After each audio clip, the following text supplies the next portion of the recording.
Hi, my name is Anthony. Welcome back to my channel. I am a licensed acupuncturist, a personal trainer, and a holistic nutrition coach based in New York. And today I am sharing a lot of different tools in Chinese medicine practice with you and introduce a overall idea of these different modalities in Chinese medicine and how Chinese medicine works to help improve one's health and well-being. Before I go into introducing all these different items to you, I want to just give you a core principle of understanding Chinese medicine is the symbol of yin and yang. Yin and yang seems to be like the symbol of balance that we can all relate to. But the symbol itself looks like it's a static of, oh, this is like perfect white on one side.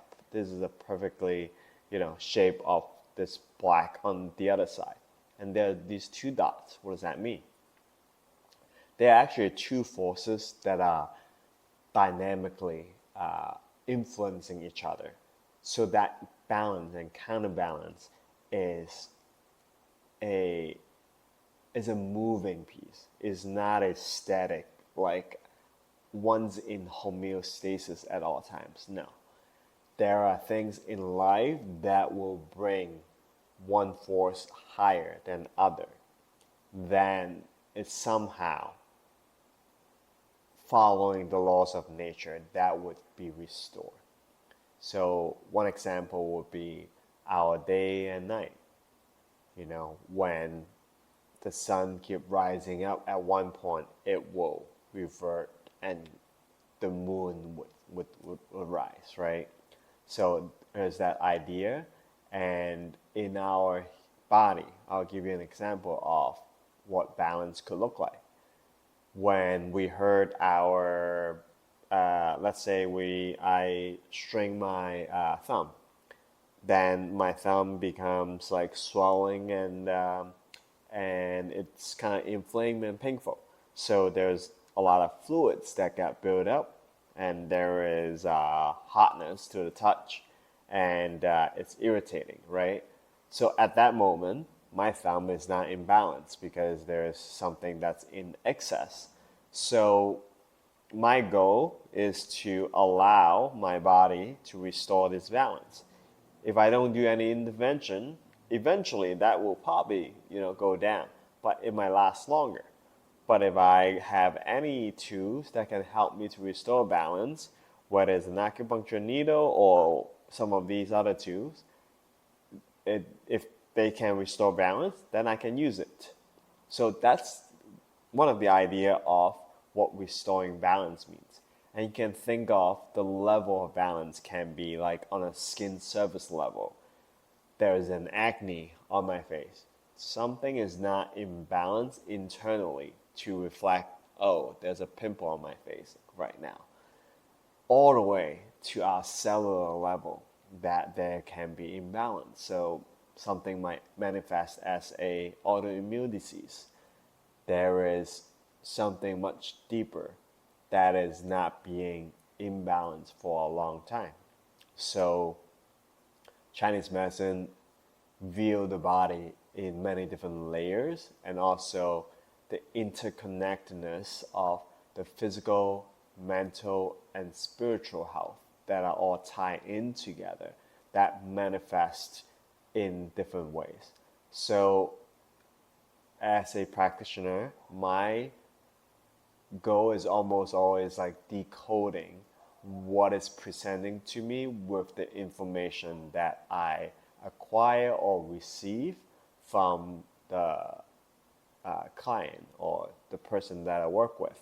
So it's about finding out information and walk through this process step by step, and at each moment that I have the interaction with the person, or maybe it will come to me when I'm not in the session as well. So without going on too long of a tangent, because that is a separate topic, I just want to introduce you to a few modalities in Chinese medicine that are being commonly practiced. The first one that you might be familiar with is the acupuncture needle. So acupuncture goes with another technique called moxibustion. This acupuncture and moxibustion is actually one term in Chinese. They both use on these acupuncture points on the body. They are almost like antennae of the body to allow the body to communicate, to restore the balance by letting the signal of the body kind of like speak to each other. Oh, this is too much. This is too little. This is not flowing. Let's make it work. So that's, you can view them that way.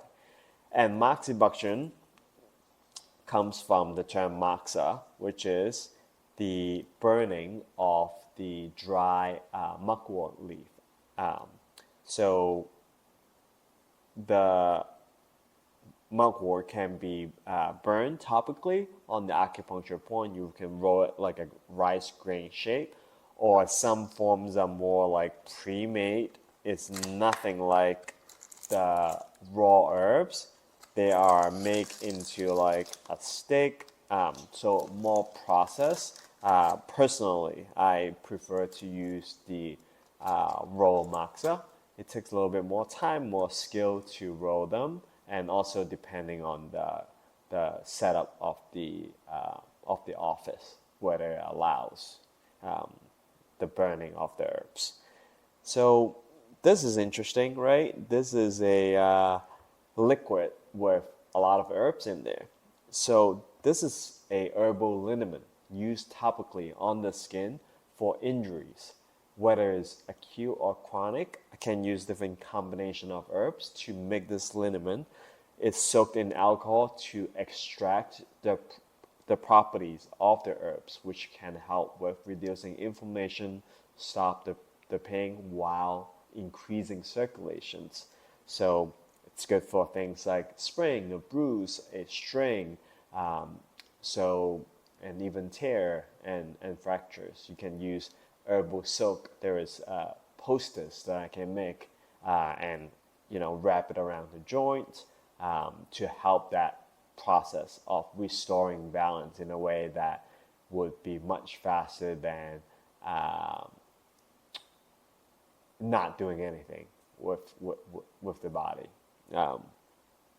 Or see what happens. Sometimes there's that delay that we commonly experience, or I've seen in just from observations, like people hurt themselves, maybe they are just going to rest, right? Which can be helpful sometimes, but other times maybe applying different herbal liniment can speed up that process. So this is a topical herbs, and herbs can also be used internally. So in Chinese medicine, herbal medicine can be just on its own. There's a herbalist that doesn't do any acupuncture. They might just prescribe herbs, and using herbs, they're usually used in combination to create something called the herbal formula.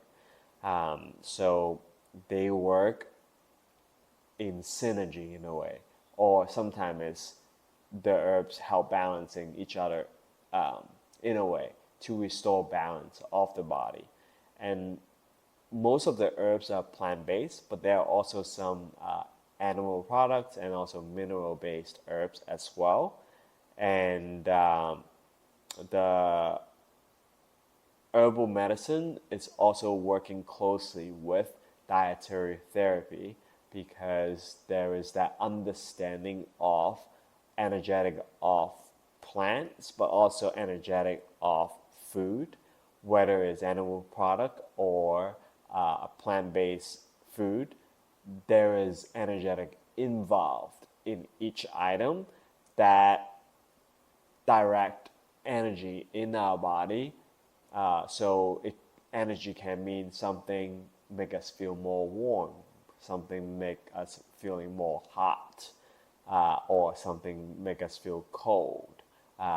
So example would be, if you eat lamb in the past, right? You feel your body get some warmth out eating lamb. In contrast, when you drink a peppermint tea or just like mint tea afterwards, you feel this sense of like cooling in the body, right? So it's interesting that food give us this different sensation, and that's what I mean by energetics of food. So now, the next items I want to talk about is something that you are also familiar with, which is cupping. Cupping is not exclusive to Chinese medicine at all. It's practiced in Yemen, it's practiced in Egypt, it's practiced everywhere in different parts of the world. It was first used by using an animal horn to take out the air in the animal horn using fire, and a lot of the cupping practice also can use a fire cup. But these days there's technology of using the pump. You may have seen that before, to take out air to create that suction, and more convenience of doing so. And cupping is more well known now because there are different athletes that have used it in the past, like Michael Phelps, and really help the awareness of what cupping does. People might know it for musculoskeletal disorder, but actually cupping can also be used for a common cold or a respiratory disorder, such as coughing and phlegm, etc. And with cupping, there is also these tools that you might have seen something like that before, but more for the face, right? So these are the Gua Sha too. So there's facial Gua Sha that's been pretty popular in the last few years, but this is also originally made with animal horn. It is on a smoother surface, but you're using that to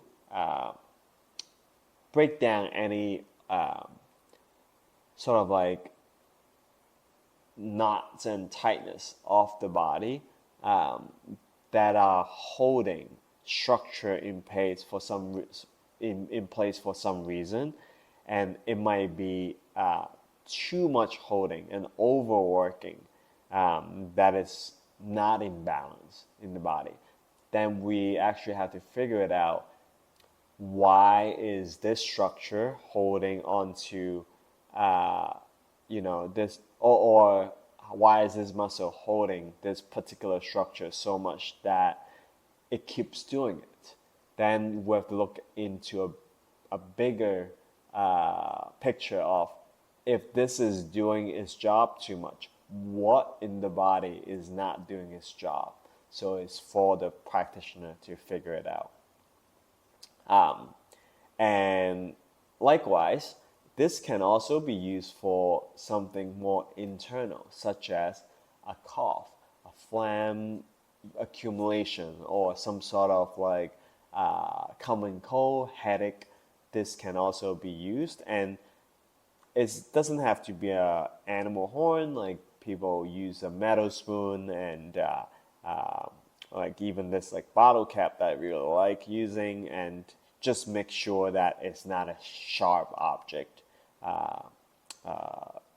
because it can hurt a person's skin. And there's also preparation on the skin that one can use to reduce that friction. So make sure you work with a Chinese medicine practitioner that has been trained to use these tools, because they would have the proper understanding of any kind of contraindication and precaution. I would be very cautious on who you work with, because it requires some training, even though it seems like it's simple. There are consequences that can be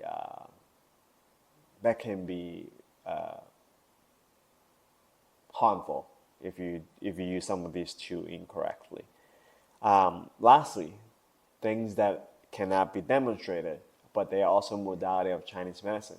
One is the body work called Tui Na. Tui Na is a form of bodywork, and it is also a form of medical bodywork that it can help restoring the imbalance of the musculoskeletal system, but also in the organ system as well. Tui Na can help with maybe a child with fever, a child with cough, and it can also help someone with maybe constipation, headache. So it's not just like getting a massage and you're like, oh, my body feels more loose. Although it can be one of the primary uses of Tui Na, the medical massage, but there are more uses than just that. Another modality, the last one that you might be familiar with as well, is Tai Ji. Tai Chi is a form of movement practice that's almost like dance, but also like martial art. And there are different forms of Tai Chi.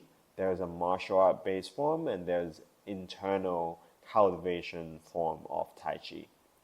So Tai Chi is being practiced for thousands of years and used as a way to promote awareness of posture, biomechanics, breathing, and restoring balance within the body and the mind. So it's considered as one of the modality of Chinese medicine as well. Actually, lastly, there's one which is my favorite form of Chinese medicine modality is Qigong. Qigong, the translation of Qigong is the work of Qi, or the life force energy, because it is my favorite because it doesn't require any tools. I don't need this, I don't need this, I don't need that. It is using my breath, my visualizations, my posture to harmonize my body within myself with the systems that I described to you earlier that can be a possibility.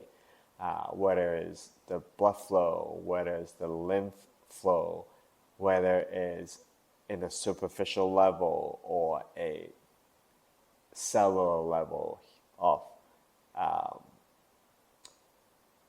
balance, restoration. Qigong is something that's more,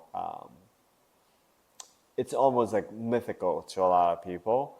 And my teacher would describe the practice of Qigong is to be one with nature, be one with the universe. So he always used the term like universal Qi. So it seems very abstract to the Western mind, but I think that quantum physicists would be able to explain what he refers to as the universal Qi as the quantum energy. So it is my favorite modality in Chinese medicine because you can practice Qigong anywhere. You don't need any tools.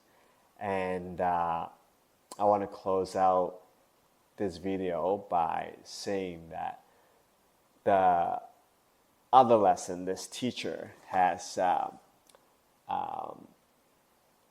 taught me is that Chinese medicine is a cultivation of health, but also is the cultivation of our character and us as a person, because we will understand ourselves better through